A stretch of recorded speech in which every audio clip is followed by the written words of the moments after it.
Welcome to the Synced Up Podcast, where we talk tech, business, digital media, and anything else that enters our mind at the time. I have obviously ditched the startup script this week. We're going to give it a go, see how we get on. In this week's episode, we are going to be talking about staying secure. So, Josh, tell me, have you had any highlights this week, or anything you want to bring to the table? So this week we've been doing a lot of strategizing and future planning, thinking about so as we get into the end of the year, being like, how does this compare to where we were this time last year, which is when we sat down and did more or less the same thing. And pretty much everything we planned to do from last year, we've more or less achieved this year, which is really cool. Have you got a sticker or a little trophy? Get me a gold star. But so that's really awesome. So now it's like, right, what is the next step? What do we do next? So sitting down, planning that all out, looking at finances, actually looking at like a 5-year plan, which 5 years. I know, like I don't know what my plan is in 5 years' time. The business is now sorted. I don't really care about my personal 5-year plan. I just live life as it happens. This feels like a big step, because it's only last podcast that you were talking that, the last 3 years of stepping up and taking the business to the next level, that you were thinking, what was I doing the last 10 years? So now not only are you're achieving goals, but you're setting 5-year goals. I know. What has changed? Well, to be honest, Tish has helped bring change. Who is Tish? Tish is she's technically the production manager. I don't think that gives Tish justice, because she is organizing your life. Well, that's what I was gonna say. As like the sort of job role doesn't really explain what Tish does. Like Tish really is like in all areas of the business, like assisting me, because like sounds like operations director. Yeah, like more or less, like that's sort of realistically more what she does. Like she is in every decision because she's good at it. I think you find that in businesses, though, that especially when it's a smaller team, that everyone so you may be employed to do one role and suddenly you end up just taking on a bit more. But Tish is just really organised, and yeah, and I'm not. I question whether should I say it? I'll say it. I am not organised. I try. I use lists sometimes and ignore them. Well, I've got an Izzy. Izzy helps me. Yeah, I think we both are in the same vein, that full of ideas and energy, but actual not delivery, but actual organization. Yeah, and that it's okay to not be good at stuff. It's getting the people in who are good at it that then may bring the business together, isn't it? Yeah, that's it. So yeah, a lot of strategy for us. But what about your week? We still a bit of the same last week, that I feel like we're finally sort of in our catch-up period. We're going into December as well. I mean, we're not, but we will quicker than we think, I would imagine. Where it's a quiet period for us anyway. But there seems to be lots of good client work happening, which is always exciting. And we seem to be onboarding and quoting for new work. I mean, it's more than you can ask for any business, really. You want to have a flow of steady work. You want to, be growing effectively and bringing on new clients if you can. So yeah, I feel like there's nothing to shout out about on the work side. Personal stuff, there's loads of exciting things going on. We've got a race coming up. Yeah. What's the date? Early December. 9th? 9th? Is that the date? It's the Sunday of that. So I think that might be the 8th. Or the 9th. Someone's going to be looking at a calendar now. And like, the 9th is not a Sunday. Yeah.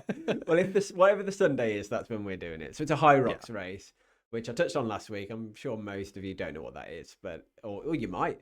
It is a fitness race that involves a lot of running and moving heavy things and throwing heavy things and doing burpees and stuff. So it is it's interesting to train for, because it makes you like get really fit and strong and run a lot. But I guess it's really exciting to train for. It's the first time we're doing anything together. Yeah. That is. I am excited for that, because like you're a bit of a machine when it comes to running. I think anyone who knows like any level of your running is like, yeah, Matt's insane. Matt does like marathons, and then there's me. It's like, I haven't done a marathon yet. Done a couple of halves. He says that, It'll be but fun. he went from like his second ever run, which was like a half marathon or something ridiculous.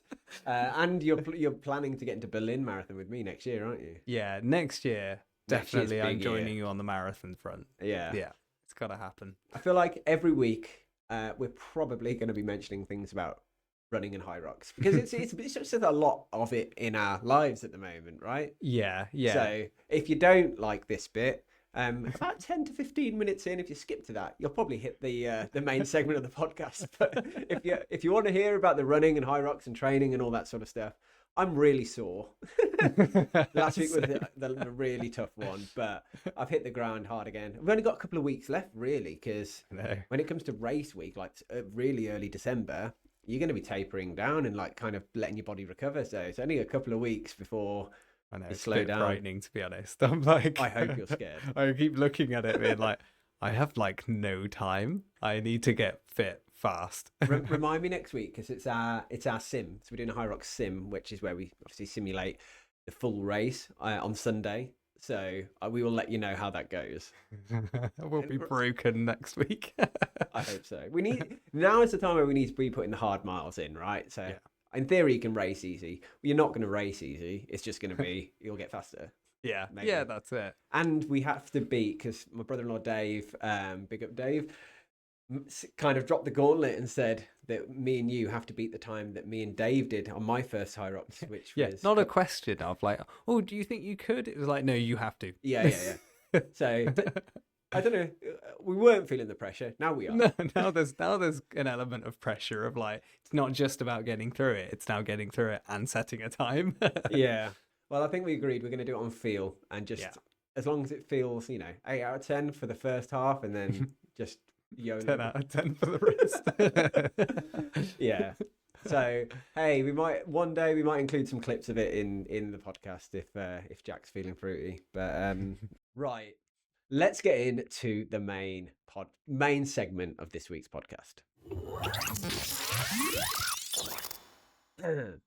Right, we're getting into the main segment of the podcast, rolling the sleeves up.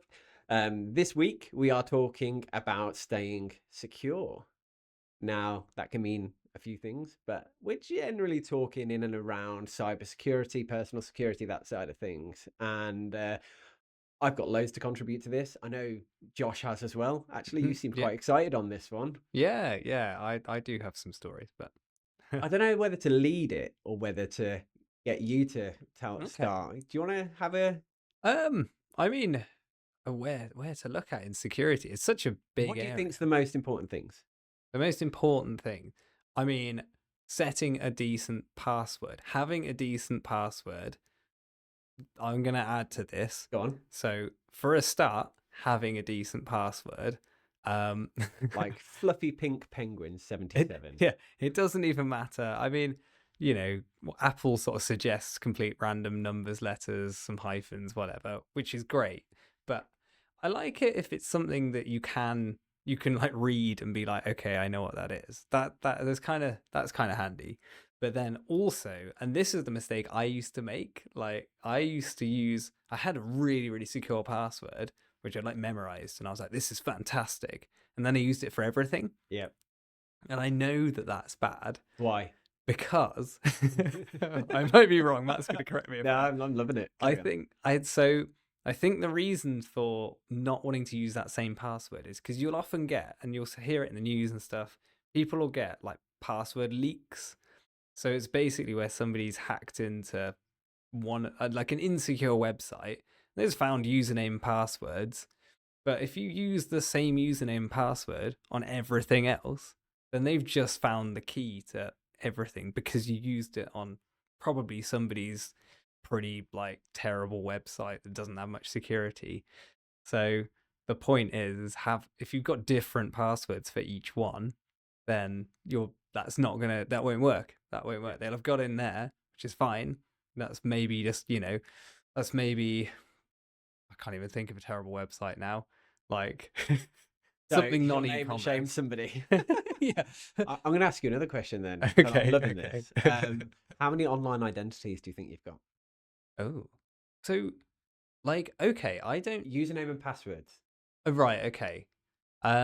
Does it have to be a unique username every time, or No, so because that the username will usually be the email address. so an identity is the username and the password as like Yeah. a pairing? In a different in there'll be multiple versions of it out Yeah. there, right?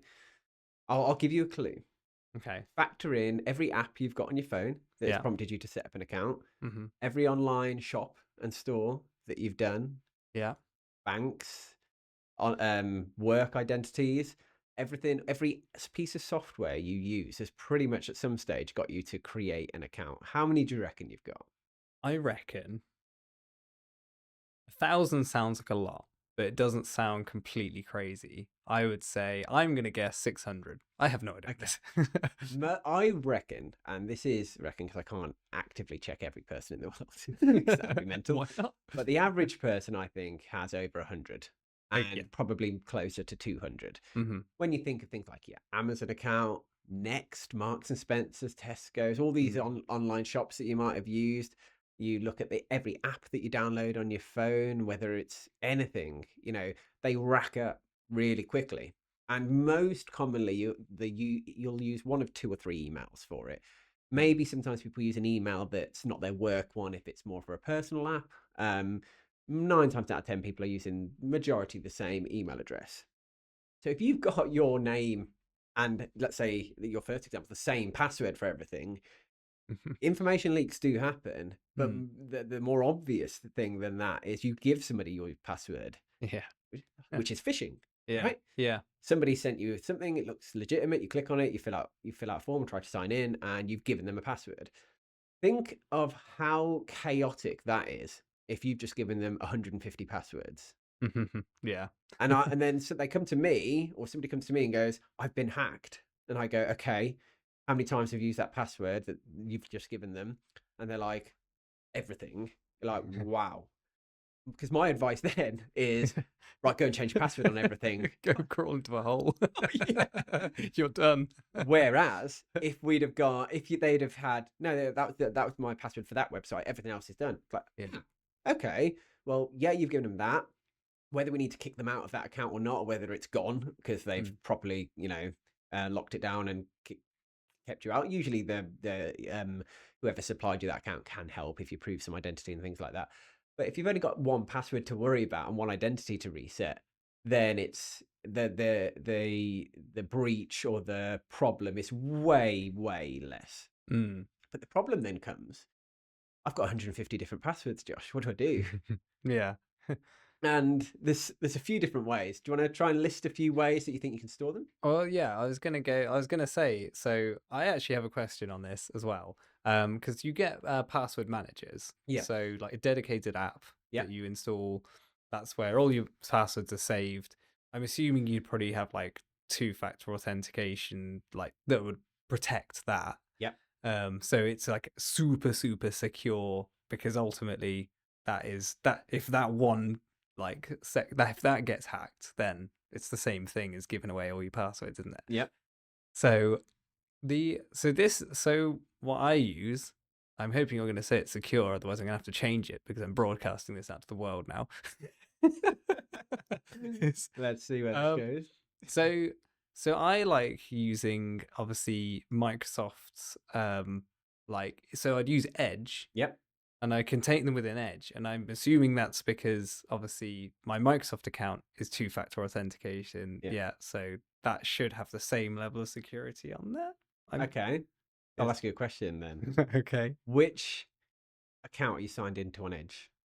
It would be my work. Okay. So yeah.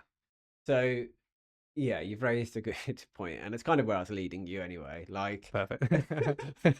password managers, dedicated ones. There's quite a few out there. You got Keeper, LastPass, 1Password. There are a load of other ones. I'm not going to try and list them all off. Those are the ones that I'm most familiar with. The idea being that you put all your passwords in there, you lock it down, and that it can go as far as It can put a plugin into your Edge or Chrome account and on your phone, and it not only does it know the passwords, so you could copy and paste them in. It can, if you put the URLs in, it can automatically put those in for you, which takes an extra step away, which is quite handy. Yeah, I like that. You've got web browsers, and pretty much every web browser. I mean, the obvious two are Google and Chrome. Chrome and Edge. Sorry, there are others. But they will almost automatically act like a password manager for you. Wait, can I go back to that point? Yeah. You didn't mention Firefox. Well, Firefox So, is still there. yeah, but Jack uses Firefox.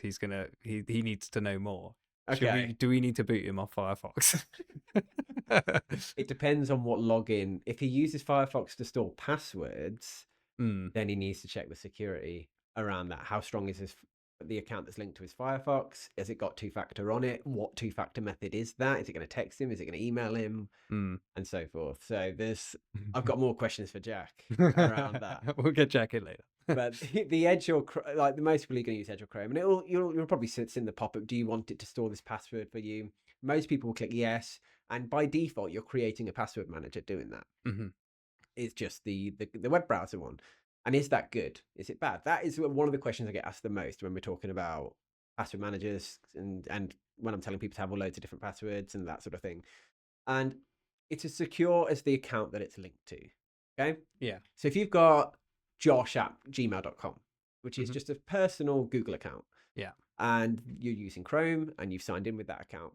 If the password to that account is terrible and it's not got two-factor enabled by default. Now, some Microsoft and Google are getting better by automatically enabling them, but not all of them. And Microsoft actually, you create a personal Microsoft account, it's not necessarily going to multi-factor you. Yeah. Okay. Which means if you're then putting all of your passwords into that and saving them, it's as good. And somebody gets into that account, they've just got a lock and key to everything. Yeah. So, and the other side of it is some people still use notebooks. Yeah. Some of the worst things you can do is start doing it like in an Excel sheet that's not locked, that might be linked to a OneDrive account, putting it on your desktop if your PC gets compromised, putting it in a place where it's not password protected. Some people use notes on their phone, which is generally, like say it's Apple, it's an iPhone, which is generally okay as long as your iCloud are quite good. They enforce two-factor, right? So your notes will generally be safe unless someone gets into your phone.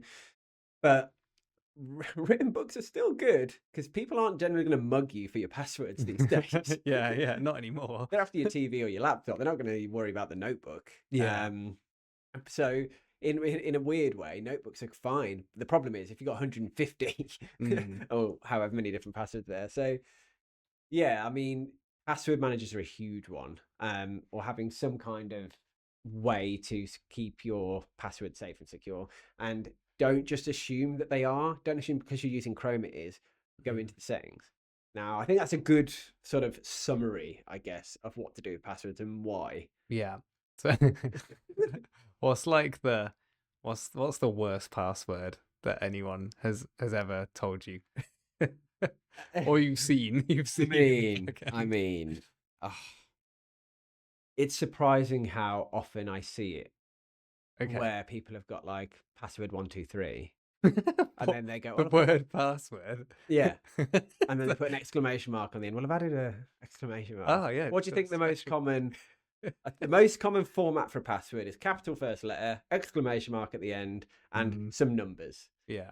And usually if you can do a quick like social lookup on somebody and find out depends how open their information is, but you might be able to find out where they live, what their pet's name are, something like that. If your password is in any way linked to your name, your address, your pets, your children, your date of birth, and other easily findable information, you're basically asking for it because they'll just put it into a random password generator, put some key information in, and they can use bots. AI is a great thing, but it's also it can be weaponized to then break into accounts, which you're seeing a lot of these days as well. Yeah, I suppose that's why a lot of the time you get the that like timeout. So if you type it in wrong like 5 times, it's like, sorry, now I'm gonna wait. Stop the like automated. Just keep hitting it with a hammer until you get in. Well, they're effectively doing that, but with a tool. Yeah. There's there's a lot of things businesses can do, and it's fair to say that in security can be considered a very expensive thing to invest money into. Mm. And the bigger the team you have, the bigger precautions you're going to want to put into place. You need to then educate your team. If it's a smaller team or a small business, it's not that difficult to just err on the side of caution when it comes to things coming in. The biggest attack vector is email. Hmm.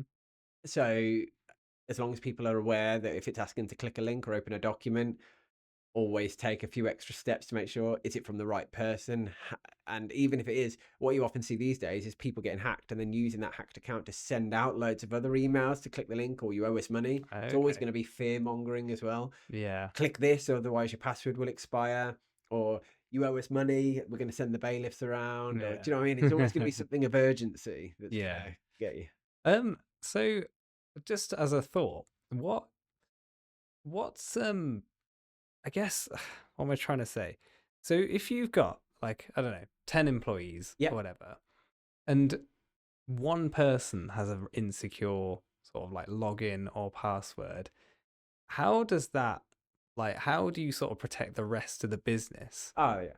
from, that one person being like a point of entry compromise? Yeah, and that is part of good IT process and policy, Yeah. because if that person got breached, um, firstly, are they an admin on that computer, Mm. or or does that account give them, access to some really key areas, let's say, Yeah. of so the obvious one is if your computer got compromised, if you're an admin on that computer, it means they can do whatever they want. So the default Mm. IT practice is that the user accounts on a computer are not admins, and that there's an admin account behind the scenes, so that um and generally the users won't know that. And then if they need anything installing and they need anything that requires elevation, which is a posh way of saying administrator privileges, Yeah. then they ask IT or they ask someone in the team to put it in for them. But it means if they get compromised, that they can't do anything at scale. Yeah. And it also Yeah. means they can't get into further systems or use that to try and break into another computer. Mm. Same concept with like Microsoft 365 or Google Admin. If your user account gets compromised, if you're not an admin, Mm. they can't get into the back end and like do crazy things like kick you out Yeah. and delete all your data and delete all your emails and then send you a ransom message. Um, Yay. yeah. So in respect, it comes back to the IT practices where users only have limited privileges Mm. in what they can do in a business, or they should have. And it's an easy thing to implement. I guess the previous point I was trying to make is good IT practices don't have to be expensive. You don't have to Yeah. spend a lot of money. At the Mhm. bare minimum, I would say probably wise to have an antivirus. Yeah. I mean, it's evolved now into something called an EDR, which is endpoint detection and response. That's interesting though, because so like in terms of antivirus, I heard, well, from what I've heard, it seems to be less like of a people are more like, oh well, you've got built in, Defender. Windows has got Defender built Yeah. in, but so would you say like Defender's an okay, like that's okay? It's as a base You can antivirus. power up Defender when you're using some higher end 365, like Business Premium and some other. But if you go up in the security packages with Microsoft, but generally, I would advise Defender's okay, Hmm. but its default settings are not the best. Yeah.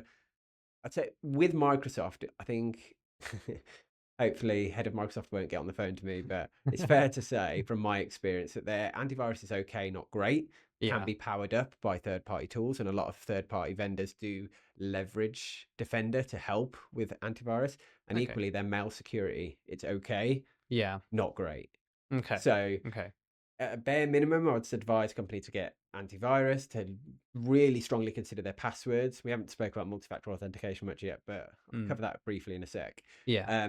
Mail security is a good bolt-on that you could probably add in Hmm. because of how email being that biggest attack vector. That is something that a lot of companies don't consider, and it might only be a few pound a month for a user to have a mail security built in, which means that mail is getting checked through much smarter tools than people's eyeballs. Yeah. Yeah. And then the last one is some kind of backup, just in case things go wrong. At least your data is in multiple places, sorry, so that, and that's effectively IT principle. Educating the team is a big one. If it's a smaller team, it's much easier to do. Yeah. Multi-factor is the thing that's, again, it's free to Yeah. turn it on. Yeah. People aren't charging you for it. Have it linked to your, well, you can either do it to your phone number. It's dangerous doing it to your email address, Yes. Yeah. because if your email gets compromised, Mm-hmm. and then they can use the email to reset passwords for other things, to reset multi-factor for other things and passwords. That's Yeah. quite a dangerous one. Obviously there's authenticator apps out there now, but if you give somebody your password by accident, Mm. then if there's that two-factor there, they still can't get in, and it's almost a red flag. If you see your authenticator go off and you haven't instigated it, that's a red flag Yeah, because that someone might be trying. I do wonder whether, because obviously you see like the timing of things, and like there's a couple of things which like say Tish might use and then I have to approve on my phone. Yeah. And if you did that and I didn't ask to check that it was Tish and I was like, oh, it's obviously Tish, just let him in. It's like, well, it doesn't serve any purpose then, because you Yeah, just be don't letting anyone blindly in. accept, Yeah. be assuming it's Tish or Jack. Yeah, And exactly. likewise, Check. sometimes I have a false positive where it'll go off my phone. Like, I didn't try and sign into that. What's going on? And then I find out that Aaron or Jamie, because we share a few Yeah. resources, have tried to get into something, and Yeah. it's set off the auto notification. I'm like, oh, or Izzy's done it a couple of times. She signed something I haven't signed into in a while to get an invoice or something. Mm. And I'm like, oh, what's that? And then I just quickly drop a group text in saying, anyone's trying to sign in. And because naturally, and that's one of the bigger things, don't approve anything you haven't instigated. Yeah. That's another good take home there. Yeah, yeah, that's what I was just thinking. Because security, like you see it all the time nowadays, companies getting hacked, hacks leading to other hacks. It can be really devastating. The bigger the company, the worse and the bigger the value of the company as well, the worse the fallout can be. But really basic IT principles, as long as they're followed, Cyber Essentials is a really good framework for just getting the basics right. Which is again a government sort of backed scheme of giving you a certificate to say you're operating at a level of cybersecurity. But doing the basics doesn't have to cost stupid amounts of money. It can be, as long as you've got the biggest focus points or takeaways, I would say, is take charge of your passwords, understand where you're storing them currently. Have you got them on your phone? Have you got them in a web browser, or both, or multiple web browsers, and in like a document? Take control of that. Yeah. Make sure all your accounts have different passwords and find a way to securely store them so that if one gets compromised, not everything gets compromised. Because I've said this to a lot of people for a long time, and it's still, people don't take control of it. And I'm almost certain that it's not a case of if you get hacked, it's a case of when, and how bad it is, and how much follow on there can be, or how much work it then takes to correct it. Yeah. Have you seen any companies get hacked? You don't need to name, obviously. I touch wood. I don't know any, not directly, that have been hacked. I've heard plenty of stories, and I know enough. I know enough about how they go about doing it to sort of keep us secure. But well, it's a good time to ask a question, actually. Have any of you seen or experienced, either yourself or a family member or a company that you know and work with, or a friend? Have you seen anybody have a bad experience with either being hacked or and how bad was it? How much effort did they have to do to resolve it? Because in IT, one of the first things we're doing when we're going into a company is kind of evaluating what they've got at the moment, where do they want to work towards in terms of operating at a level of security. And staying secure isn't as complicated as some people will have you think, or if you start to Google it, or involve some companies that are trying to overcomplicate it and tell you need 10, 20 different pieces of software. No, you just need to have good practices and a bit of common sense. yeah, and I guess that's the thing, isn't it? It's like you're never too small to start. It's like even just as one person, it's like get it in order. I would say even if you don't work in a company, like having these principles stand true of any person, because you're going to have a phone, you've probably got a computer, and your bank and there's other things that can get hit. It doesn't always have to be sent around a business. So, and when you work in a business, equally, if the person gets compromised, that might compromise the business by accidentally. So it's always good to kind of take it a bit more seriously if you can. Yeah. Interested to know if anyone's got any questions around staying secure. Happy to delve in a bit deep into any areas. I think we've done a really good coverage of it there. That's a good 20 minutes, I reckon. So let's dive into the next section of the podcast. So in this part of the podcast, we take Q&As, questions from our listeners. And it's quite funny because today is recording for episode 2, but it's also the day that episode 1 was aired, which means we're not in much of a better position because we don't really have any questions still. So this is why it'd be great if you could send us in your questions, podcast@synced-up.co.uk. You can comment on obviously YouTube or LinkedIn or whatever if you want. We would prefer them to come in through the official email channel other than just to keep it organized. It's better because then we can reveal them in the moment now. So there's like, we don't have time to prepare because we want this to be like. I don't want to see them before we do them because the point of this is the live reaction, I guess. So yeah, please fire them in. But the who wrote these?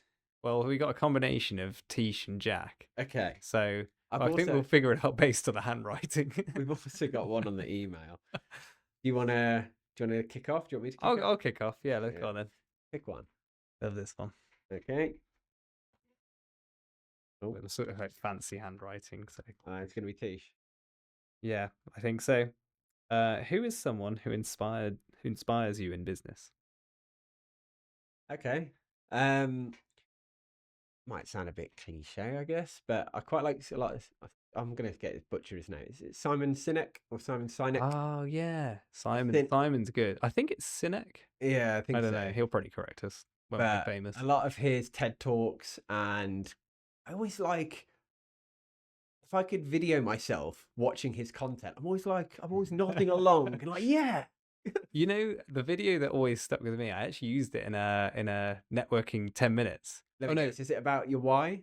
Yes, it was. It was my God, what was it called? It's like where you look at. Yeah, it's the Y circle. It looks like a dartboard. Oh, a golden circle. Yeah, okay. I think so. I can't confirm because people will fact check me.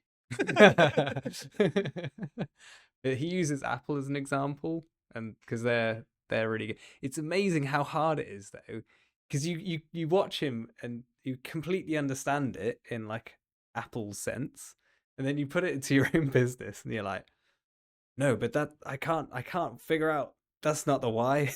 That's just the what we do again. Yeah, I find it really difficult to articulate and to find my why personally, and I'm sure a lot of other people do as well. Like, why do you do what you do? I think my brain's wired in a certain way that I get a lot of satisfaction from fixing things, from people saying yes to let's do it and let's work together, to delivering a successful project, or to finding the solution to a problem. Like, I get a lot of satisfaction in that. I need to turn around and show my back. So have you not seen the VOD? I think now. Go on, you got to turn the right way around. I agree completely. Because does it say the problem solver? That is literally my nickname. Can't believe we've got Josh to stand up in the middle of a podcast. I know. I don't know if that's inspired. Like, do I feel inspired by him? I just find myself agreeing a lot with him. I don't think I have. I don't think I have someone that I go, they are the reason I do it. Yeah, no, I agree. I don't really follow many. I guess like, celebrities are the wrong sort of word, but I don't really follow anyone of like great importance. So I'd say, I'm gonna. You know who inspired me? The Synced Up podcast. Yeah, episode 1 was fantastic. Question 2. What do you think it is that when you rub your eyes hard, you see weird shapes and colours? Is it magic or clues? The fact that you can't read it makes it completely obvious. Definitely Jack, isn't it? Thank you, Jack, for again another. What's the last word? Thank you, Jack, for your contributions. It's elves. Elves. Why do you think it is it? Oh my God. Why do you think it is that when you rub your eyes, you see weird shapes and colors? Is it Josh, magic or elves? we spent too much time on this question Okay, already. fine, I right. think Good. it's elves personally. I'm gonna go magic. Yeah, Yeah, fine. obviously magic. The reason I've given you the last one is because I've got a secret one. Oh, Been oh, going on. Yeah, okay. All right, you keep your secrets. I'm not going to share my secret. Okay. What's a mistake that you made in your business? If you could go back and change it, would you? Oh, you want to go first? Have you got Um, one? I need to think. I've made a lot of mistakes. I, to be honest, forming the business, you're never going to get everything right, are you? So, No. um, uh, like that. There's certain things that are like popping into my head, but I'm thinking there's definitely some mistakes that I've made, um, like on projects where, and I think you'll always get it where something doesn't work out. It doesn't work out for whatever reason. The job falls through, and we got one, and we got quite in deep with it, and it just didn't. Basically, it fell through in terms of like communication and like time frame. We hadn't really sort of said what we were going to do, how we were going to do it, Yeah. and I think they just got nervous. They got nervous that we weren't going to deliver. We knew we were going to deliver, but they weren't seeing anything. They weren't seeing updates. They weren't hearing from us. So they just pulled the plug. Like I was really sort of out of the blue, and I was like, "Whoa, okay."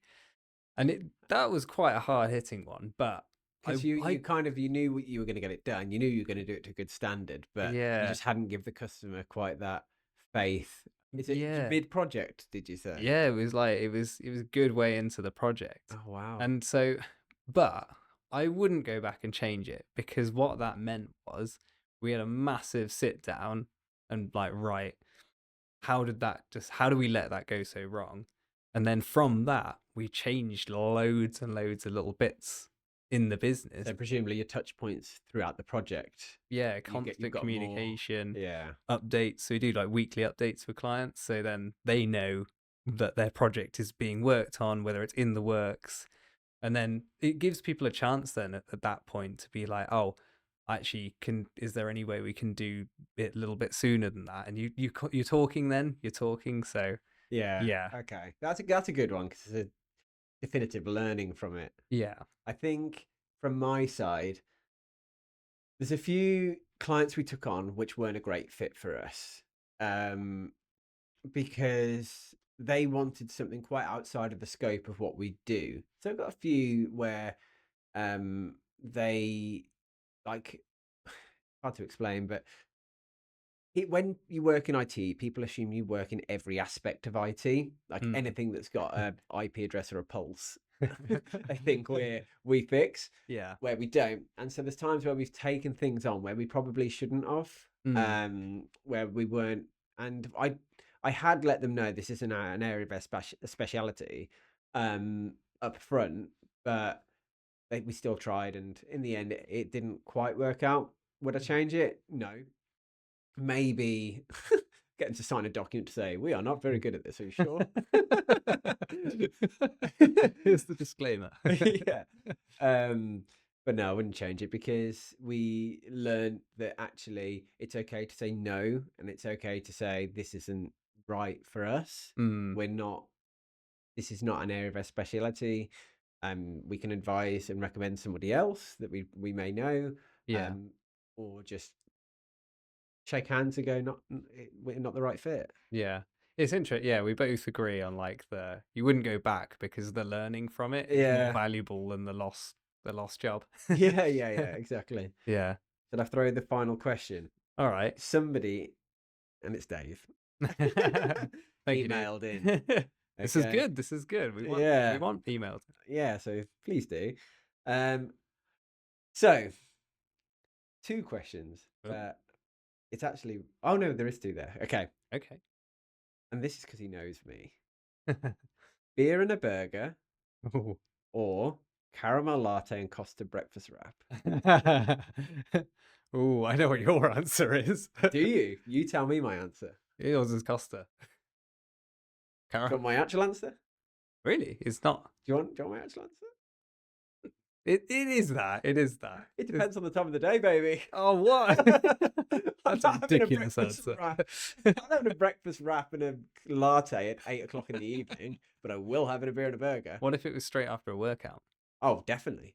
So if your If I workout was was at working, 8 o'clock in the evening, yeah, you would have a breakfast wrap. after, Yeah, not before. but after. Yeah, So I'd it's have not the loads time of after. the day then, is it? Yeah, but I'm not gonna have a latte though because Yeah, I've learned caffeine. that messes up my heart rate. Okay, fine. But I'm Cool. not gonna have equally. I'm not gonna have a Beer, beer. I'm not, beer and a breakfast wrap. I'm not gonna have a beer and a burger at 9 a.m. either, am I? Why not? I mean, unless I'm on holiday Okay, fine. or I've just raced. Fine. Right, there is another question. When you're looking to add employees, what do you base this off?